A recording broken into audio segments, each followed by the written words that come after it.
guys, and welcome back to my channel.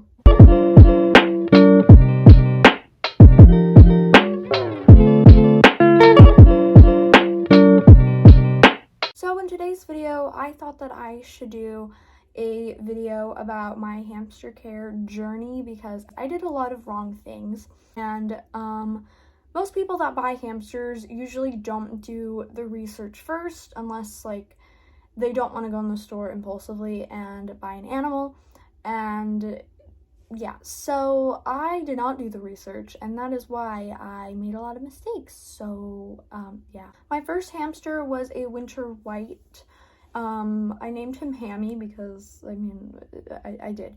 And the very first cage that I had was a Tiny Tails barn cage. And then I also had a little thing attached to it, but that really did not, it still was barely enough space. Unfortunately, Hammy passed away a week later because of Shadow. He murdered Hammy. After I got Hammy, I did get another hamster. Now, I never thought that I was replacing Hammy in any way. And I never thought, anyways, that hamsters were replaceable because they are living, breathing things, and they really don't deserve to be replaced. Obviously, if you want to get a hamster right after yours passes, that's understandable. But I never thought that animals were replaceable. So the cage that I had for Stormy was definitely under 450 square inches.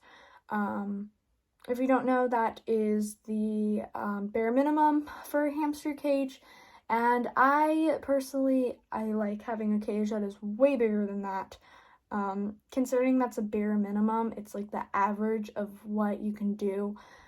I went for a cage that is about 1,000 square inches, which once I found out who Victoria Rachel was, I got a bin cage, and I wanted to make it German inspired. I got a lot of accessories for it, but unfortunately they all wouldn't fit in the cage. Also, if you're wondering, bin cages are also really easy to make, and they can actually cost up to or even less than tiny tail cages or Habit Trail, Critter Trail, or whatever. They can cost even less than that, so there's no excuse for why you decided to get your hamster a small cage that isn't even having them thrive and be happy, when you can actually get them something that is an appropriate size and you can fit a lot more accessories in. And not only that, but you can also have your hamster pursue more natural behaviors and a lot of interesting things that they will probably show, burrowing. You can't really burrow in this, that's digging at that point. No hamster burrows in this much bedding in the wild. So bin cages I really like.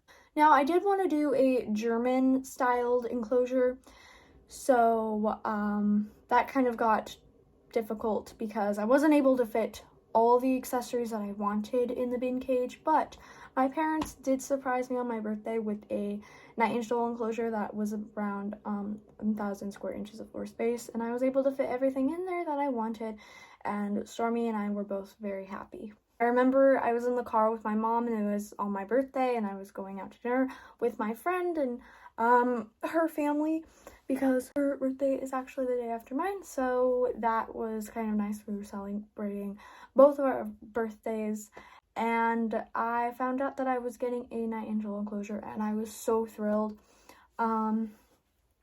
So yeah, that is the cage that Barb is currently living in. She loves it. Considering most seared hamsters are actually pretty picky and they want a larger enclosure, Barb actually really enjoys hers. Now, I remember another thing that I did. So I was watching videos with people free roaming their hamster in a hamster safe room, which that basically means that there's no crevices or anywhere they can go under or into. and I wanted to also do that. So I figured that my bathroom would be a really good place because, like, it's a bathroom. It's not like I thought that like there was nowhere anywhere he could go under or into or whatever. But little did I know was that there was a little hole that went into the sink, and Stormy went up there. He was up there for a day. But then I recommend doing this. If you get your hamster stuck in a wall or something, which sounds really weird, but it happens all the time. If your hamster gets stuck somewhere, use a bucket trap. This worked super well. There's lots of videos on how to make one. I made one instantly, 2 seconds. He was in there, and it worked literally like magic. And I was so thrilled once he was out. I was like, oh my god, I thought he was gonna die. I made the bucket trap, and instantly he came out. But anyways, that's all for today's video. I hope you guys enjoyed, and if you want to, make sure to like the video, subscribe, and hit that gray bell right next to the subscribe button. It helps out me and my channel a lot, and I would really appreciate it if you guys could do that. So yeah, I hope you guys enjoyed today's video, and I will see you in my next one.